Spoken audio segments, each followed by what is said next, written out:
देगलूर तालुक्यातील मौजे कावडगाव येथील शेतकरी गंगाधर पोचीराम सोना कांबळे वय 52 यांचे शनिवारी दुपारी 3 वाजताच्या सुमारास उष्माघाताने निधन झाल्याची दुर्दैवी घटना घडली।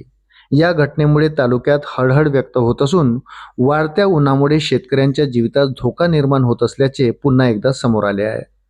सध्या उन्हाचा पारा प्रचंड वाढत असून कडक उन्हामुळे जनजीवन त्रस्त झाले आहेत।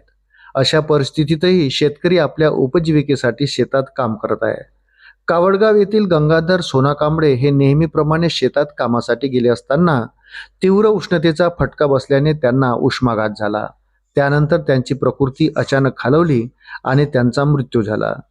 या घटनेमुळे परिसरात शोककळा पसरली असून वाढत्या उष्णतेच्या पार्श्वभूमीवर प्रशासनाने शेतकऱ्यांसाठी विशेष उपाययोजना करण्याची गरज व्यक्त होत आहे। तसेच नागरिकांनीही दुपारच्या कडक उन्हात बाहेर पडताना योग्य ती काळजी घेण्याचे आवाहन तहसीलदार भरत सूर्यवंशी यांनी केले आहे। अशाच नवनवीन अपडेट्ससाठी व्हिडिओला लाईक आणि चॅनलला सबस्क्राईब जरूर करा। धन्यवाद।